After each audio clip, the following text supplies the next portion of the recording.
Experiment চলছে আমাদের ছাত্রীদের।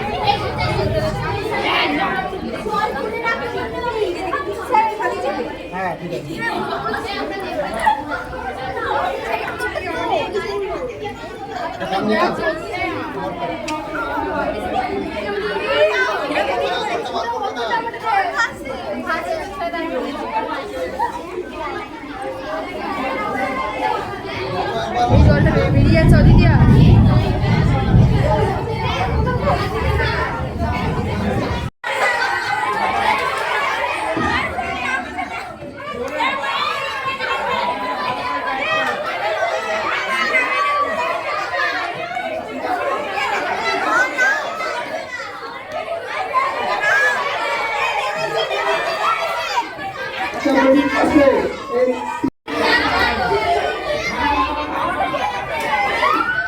ছেড়ে দাও, ছেড়ে দাও, ছেড়ে দাও, ছেড়ে দাও,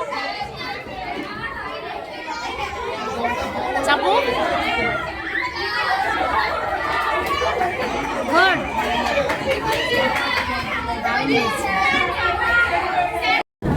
একটু কোনো ফাঁকা থাকতে স্পেস ছিল না বোতলটা, তাই জন্য যখন তাকে বাইরে থেকে চাপ দেওয়া হলো তার আয়তনটা সংকুচিত হলো।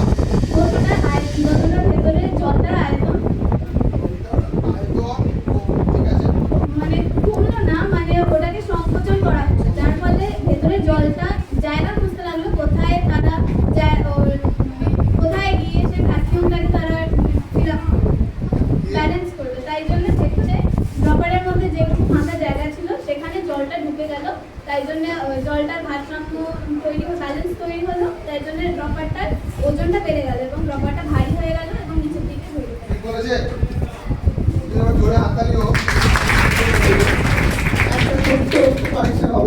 পুরো ঘটনা যেটা বলেছে ঠিকঠাক ওই ঘটনাটাই বলেছে, বাকিরা কি সবাই একমত?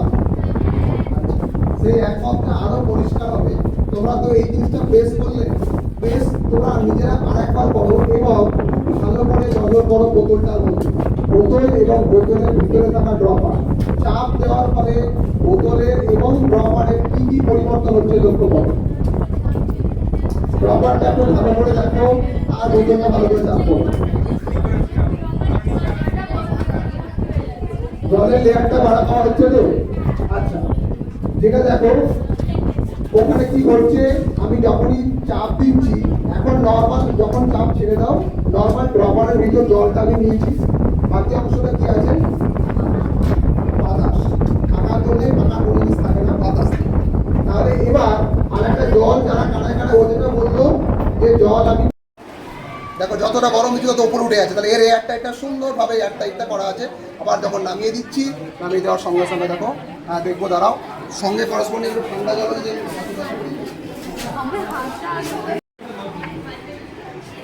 নর্মাল কন্ডিশন নিয়ে এলাম, ঠিক আছে।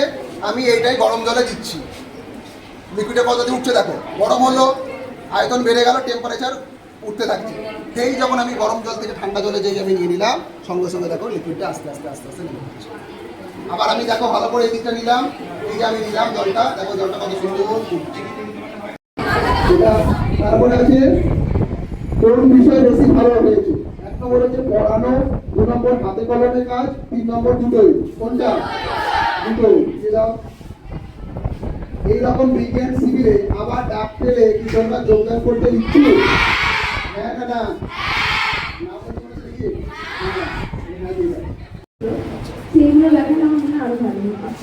একটু কেমিক্যাল দিতে বা রাসায়নিক দিকটা, বা আমরা যদি আর একটু ভাষায় বলি ফিজিক্স পড়েছি, কেমিস্ট্রি দিকটা দেখতে পাবো। একটা খুব ভালো পয়েন্ট যে আমরা কেমিস্ট্রি সম্বন্ধে আর একটু জানতে পারতাম, সেটা